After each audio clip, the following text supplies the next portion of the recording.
Dear friends, welcome in your YouTube channel. Today we will study the doctrine of lapse. First, first of all, we will see what is the doctrine of lapse. The doctrine of lapse was an annexation policy applied by the Lord Dalhousie in India before 1858.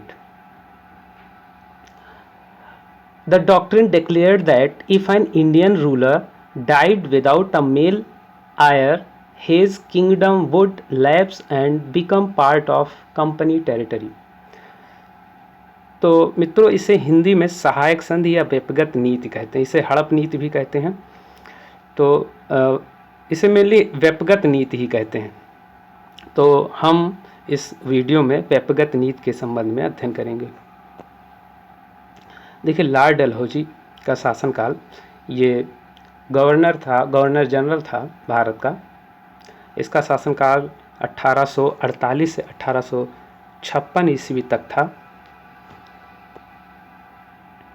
देखिए, Lord Dalhousie foundation of Indian railway Telegram PWD department, मतलब Lord Dalhousie भारतीय railway telegraph PWD department के लिए जाना जाता है और अपने डॉक्ट्रिन ऑफ लैप्स यानी हड़प की नीति या व्यक्तिगत की नीति के लिए भी जाना जाता है। लॉर्ड डलहौजी ने भारत में ब्रिटिश साम्राज्यवादी नीति के अंतर्गत गोद प्रथा निषेध की नीति या हड़प नीति को अपनाया। हड़प नीति के द्वारा उसने ब्रिटिश साम्राज्य को संगठित और सुदृढ़ कर दिया। भारत में ब्रिटिश कंपनी के राज्य की सीमाओं का अत्यधिक विस्तार हुआ। व्यक्तिगत सिद्धांत के तहत विलय, सतारा, सबसे पहले सतारा का विलय हुआ था 1848 ईस्वी में। उसके बाद फिर देखिए जैतपुर एवं संभलपुर का विलय एक साथ हुआ था 1849 ईस्वी में। फिर बघाट का 1850 ईस्वी। उसके बाद देखिए एक साल का गैप है, 1851 में कुछ नहीं हुआ। उदयपुर का विलय हुआ 1852 ईस्वी में। फिर उसके बाद क्रम से झांसी का 1853 ईस्वी में और नागपुर का 1854 ईस्वी में विलय हुआ।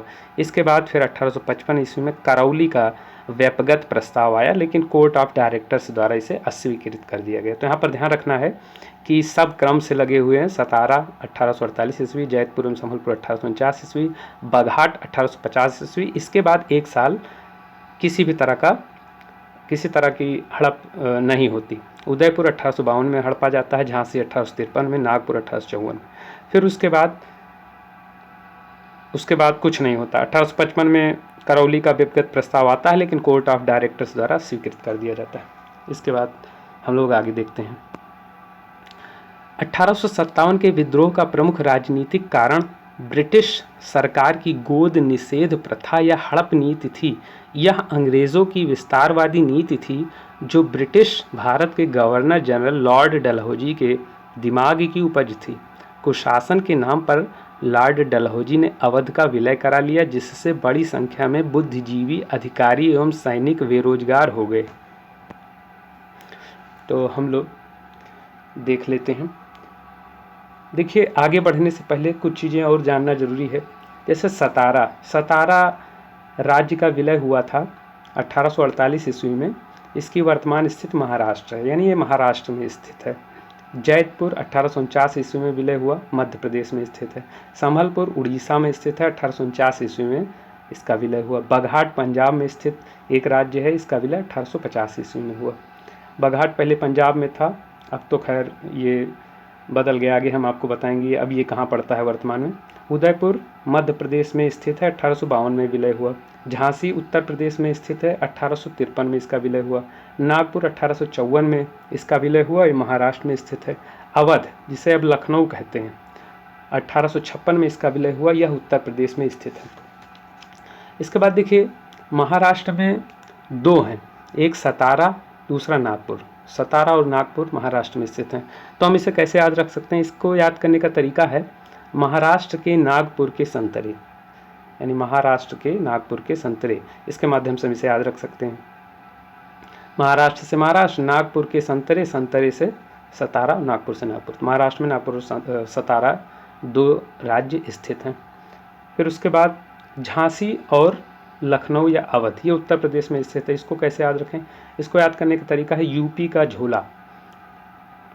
यूपी से यूपी, झो से झांसी, ला से लखनऊ, यूपी का झोला।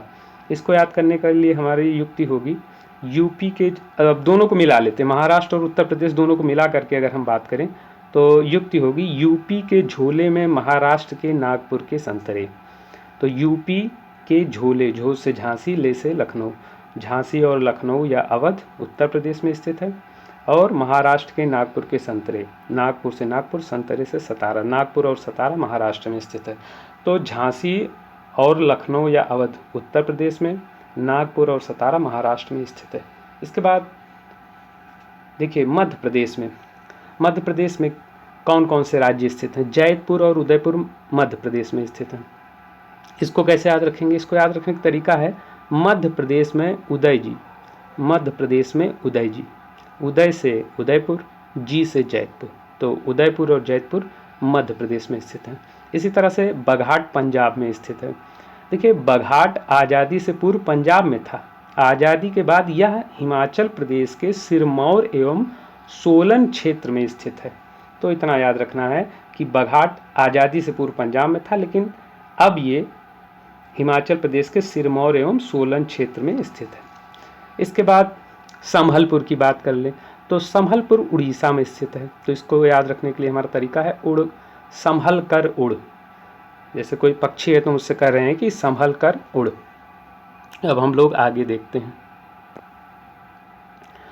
हमारी ट्रिक है हड़प नीति के तहत शामिल क्षेत्रों को याद करने के लिए। तारा बहना उस अजय के झांसे से संभल कर रहना।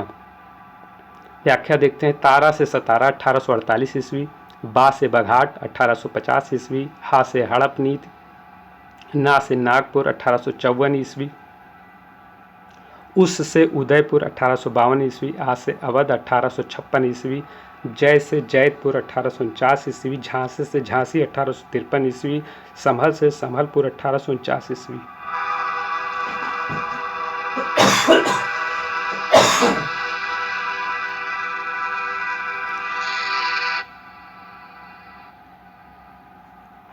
तो आगे देखते हैं हम लोग। तो हमारा वीडियो यहीं पर समाप्त होता है।